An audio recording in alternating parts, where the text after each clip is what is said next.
सुप्रभात प्यारे बच्चों। Oscar public school online classes में आपका स्वागत है। मैं आशा करती हूँ आप लोग स्वस्थ होंगे और घर पर रहकर अपनी पढ़ाई अच्छे से कर रहे होंगे। प्यारे बच्चों, जैसा कि आप जानते हैं, जब आपके स्कूल खुलेंगे तब आपके PT3 के एग्ज़ाम्स होंगे। इसलिए आपको PT3 में आने वाले जो चैप्टर हैं, जो पाठ हैं, उनकी रिवीज़न भी करते रहना है। उसके प्रश्न उत्तर अभ्यास कार्य को पढ़ना है और याद करना है। तो आइए अब आज की कक्षा की शुरुआत करते हैं। पिछली कक्षा में हमने अपठित गद्यांश को समझा था। आइए आज हम इस पाठ के अभ्यास कार्य को समझ लेते हैं। प्यारे बच्चों, व्याकरण की पुस्तक का पेज नंबर 97 यानी 97 पाठ 17 अपठित गद्यांश को पिछली कक्षा में आपने समझा था। आइए अब आज इसके अभ्यास कार्य को समझ लेते हैं। परंतु उससे पहले मैं आपको एक बार फिर से बता दूं कि जो अपठित गद्यांश होता है उसको हमें एक बार, 2 बार, नहीं तो 3 बार पढ़ना चाहिए। जब वह आपको अच्छे से समझ आ जाता है तब आप उसके नीचे दिए गए प्रश्नों के उत्तर उस गद्यांश में से ढूंढकर लिखेंगे। तो आइए अब इस गद्यांश को पढ़ लेते हैं। वन प्रकृति की अनमोल संपदा है। आदिकाल से ही मनुष्य के जीवन में वनों का बहुत महत्व रहा है। अपनी आवश्यकता की पूर्ति के लिए मनुष्य ने इन वनों का भरपूर उपयोग किया है। कागज, लकड़ी, दवाइयाँ, ईंधन, फर्नीचर, दातून, रबड़ आदि अनेक चीज़ों के लिए मनुष्य वनों पर ही निर्भर रहता है। वनों की निरंतर कटाई ने आज पर्यावरण के अस्तित्व को ही खतरे में डाल दिया है। पेड़ पौधे केवल हरियाली या ऑक्सीजन के स्रोत ही नहीं होते, बल्कि वे प्रदूषण को सोखकर वातावरण को शुद्ध वायु भी प्रदान करते हैं। इन वृक्षों की जड़ें धरती की मिट्टी को बांधकर उसे बंजर होने से बचाती हैं। तो प्यारे बच्चों, इस गद्यांश को हमने पढ़ा।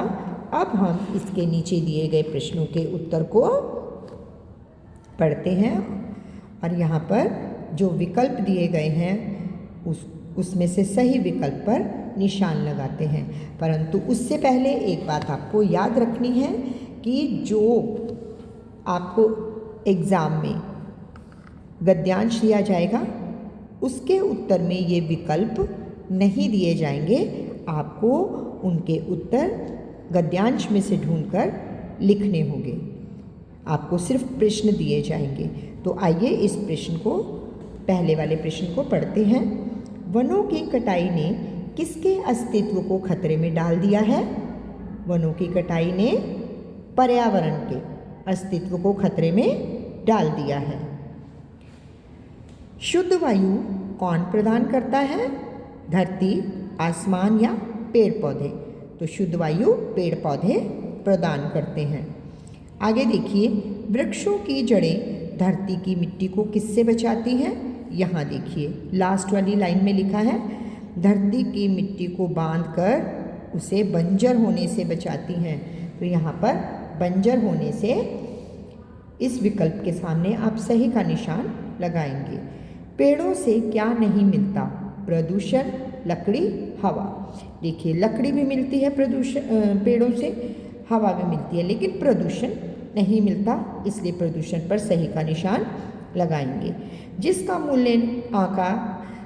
मूल्य आंका ही नहीं जा सकता, इस वाक्यांश का एक शब्द क्या है? यहाँ पे बहुमूल्य लिखा है, आप इसको अमूल्य कर लीजिए। जिसका मूल्य ना आंका जा सके उसे अमूल्य कहते हैं, अनमोल भी कहते हैं। तो आप अमूल्य पर सही का निशान लगाएंगे। तो प्यारे बच्चों, आइए अब हम दूसरे गद्यांश को पढ़ते हैं। एक दिन एक कौवे को मोर का पंख मिला। मोर का पंख सुनहरा और चमकीला था। जिसे देखकर कौआ ललचा गया। उसने वह पंख अपनी पूंछ में लगा लिया। पंख लगाकर वह मोरों की टोली में जा पहुंचा। दूसरे मोरों ने उसे चोंच मारकर भगा दिया। निराश कौआ जब अपने साथियों के पास लौटा तब वे भी बहुत नाराज़ हुए और उस पर झपट पड़े। उन्होंने उसके सारे पंख नोच डाले। कौआ किसी तरह जान बचाकर वहाँ से उड़ गया। तो प्यारे बच्चों, आप इस गद्यांश को पढ़ेंगे और पीछे दिए गए प्रश्नों के उत्तर ढूंढेंगे और सही पर सही का निशान लगाएंगे। तो देखिए, यहाँ पर प्रश्न दिए गए हैं। पहला प्रश्न है, कौवे को किसका पंख मिला? मोर का, चिड़िया का या कबूतर का? यस, मोर का पंख मिला। मोर का पंख कैसा था? काला, चमकीला या मटमैला? चमकीला। अगला प्रश्न है, मोरों ने किसे मारकर भगा दिया? कौवे को, कबूतर को या चिड़िया को? वहाँ पर तो कौवा ही था, इसलिए उन्होंने कौवे को मारकर भगा दिया। अगला प्रश्न है, आशा का विलोम शब्द बताइए। आशा का विलोम शब्द क्या है? पास, झपट या निराशा? यस, निराशा। आगे देखिए, अगला प्रश्न है, नाराज का विलोम शब्द बताइए। आशा, प्रसन्न और उदास। नाराज का विलोम शब्द बताना है। विलोम होता है प्रसन्न। आशा का विलोम निराशा। निराशा लिखेंगे और नाराज का प्रसन्न। प्यारे बच्चों, अब ये लास्ट अपठित गद्यांश जो है इसको हम पढ़ेंगे और इसके दिए गए जो प्रश्न हैं इनके उत्तर आप स्वयं ढूंढने का प्रयास करेंगे, स्वयं ही सही का निशान लगाएंगे। मैं इन प्रश्नों के उत्तर आपको नहीं बताऊंगी। अमीर खुसरो ने केवल साधारण जन के लिए कविताएं, दोबारा से पढ़ती हूँ मैं। अमीर खुसरो ना केवल साधारण जन के लिए कविताएं लिखते थे बल्कि उस समय के बादशाहों की प्रशंसा में भी शायरी लिखते थे। वे युद्ध में भी भाग लेते थे और रण क्षेत्र में अपनी बहादुरी का जौहर भी दिखलाते थे। उनकी कविता और वीरता से प्रभावित होकर अनेक बादशाहों ने उन्हें अपने दरबार में रखा। इस प्रकार प्रजा से लेकर राजा तक उन्हें जानने लगे थे। वे एक संगीतकार भी थे। उन्हें राग रागिनियों का अच्छा ज्ञान था।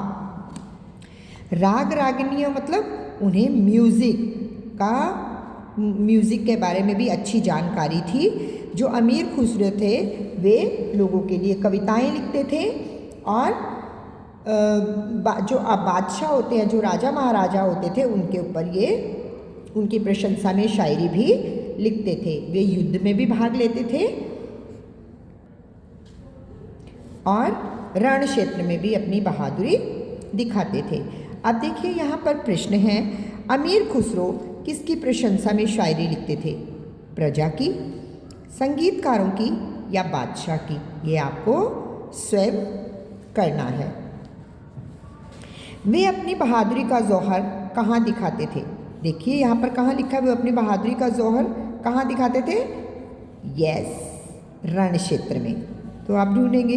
वीरता का विलोम शब्द क्या होता है? निडरता, कायरता या आलस्य?